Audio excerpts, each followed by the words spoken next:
Hello, everyone. The topic of my research is the Black Power movement in Trinidad, remembering a revolution.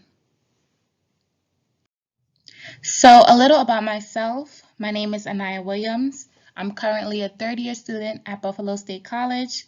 I'm a health and wellness major with a minor in biology. Problem statement. When we usually think of the civil rights and Black Power era, we tend to focus on it from a U.S. standpoint, without much regard to its international ties and Caribbean connections. In fact, the Black Power movement flourished in the Caribbean, spreading from various islands such as Trinidad, Jamaica, Barbados, etc.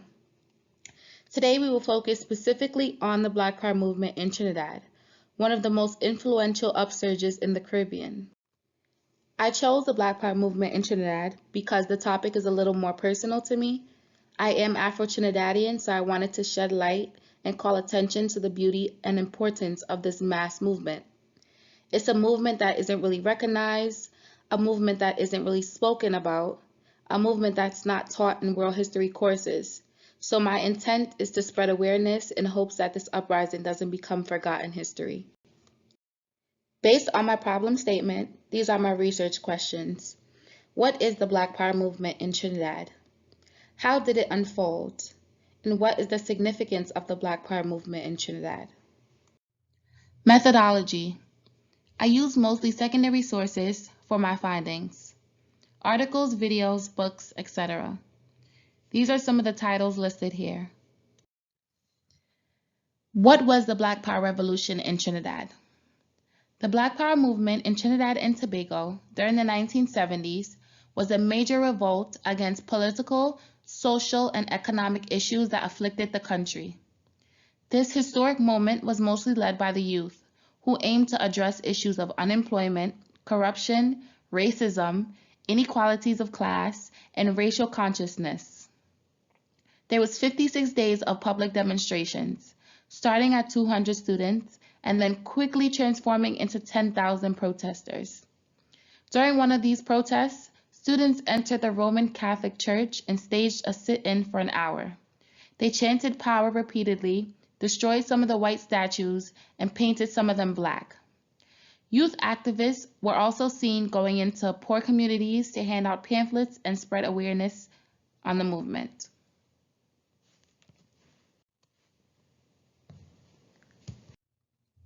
The National Joint Action Committee. NJC was born of the people, nurtured and maintained by the people. To destroy NJC, you have to destroy the people. This is a quote from one of the founders, Makano Dega. The National Joint Action Committee, founded in 1969, led the Black Power movement's huge marches and demonstrations centered around community issues. The National Joint Action Committee was created by a handful of students, but they formed loose alliances with community organizations, trade unions, and cultural groups. Their mass demonstrations touched almost every district in Trinidad, spreading from North Trinidad to Central and South Trinidad. The NJC was led by the duo of Makano Dega, who's shown on top, and Kafra Cambron, who's shown in the image on the bottom. So how did the Black Power movement unfold? Imperialism and unemployment. Trinidad and Tobago gained independence in 1962, but still failed to achieve socio-economic freedom. Superpowers such as the US, France, and Britain continued to exploit the country's natural resources, oil and sugar. As a result, Black Power activists demanded an increase of local and national ownership of companies operating in Trinidad.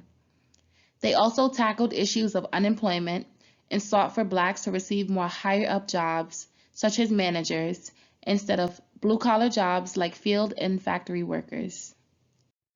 The Black Power movement was also an intellectual movement. Inspired by intellectuals like Trinidadian-born Stokely Carmichael, C. L.R. James, and Walter Rodney, many young people became fascinated with African history and African literature. Black activists sought to abandon white culture and reclaim their African identity. We saw European names being replaced with African names. We also saw a shift in appearances. African dress and weddings became more and more popular. Men and women wore flared pants, dashikis, homemade jewelry, afro combs, heavy throwing sandals, leather, etc. The Sir George Williams riot in Canada was a major catalyst for the Black Power movement in Trinidad. Students protested a racist professor who purposely failed several Black West Indian students for almost the same exact work that other white classmates turned in. Almost 200 Black and white students held a 14-day sit-in at the university when administration denied their complaints. The image on top is a newspaper clipping of the professor, Perry Anderson, facing racism charges. The picture below it shows the aftermath of the sit-in. Students became violent when negotiations were not made. They threw out papers, textbooks, computers, and computer cards. The damage amounted to about $2 million. As a result, 97 protesters were arrested. As a sign of support with the students facing jail time, Trinidadian protesters prevented the Canadian Governor General from visiting the University of West Indies in Trinidad. Positive outcomes. One achievement of the Black Power movement was that it gave Afro-Trinidadians more pride in their race and in African religion and culture. The Black Power movement also helped build a better social awareness of injustices and mistreatment of Blacks. Raising awareness is the first step towards change, and the Black Power movement shifted the conversation. The last positive outcome of the Black Power movement was the formation of the National Commerce Bank, the first truly locally owned bank in Trinidad. The bank provided many job opportunities for Blacks as entry-level bank tellers and middle/upper class management. Statistics show that there was also an overall general increase in employment of Blacks. Personal reflection.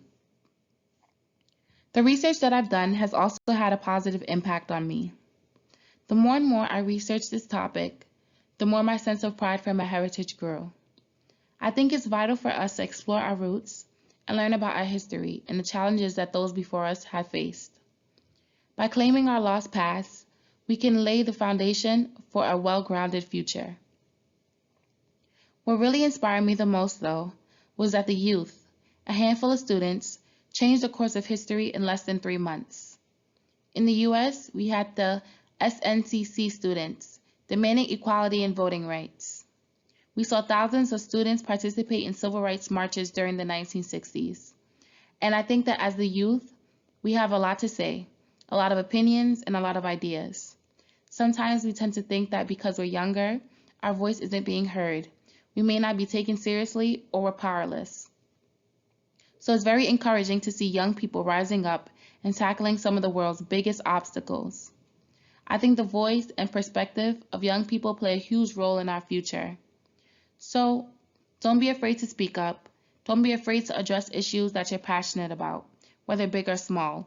Our voices are our power, and that power can help change lives, change generations to come. And I think that this is the most important thing that I've gotten out of my research: inspiration. Thank you all for listening.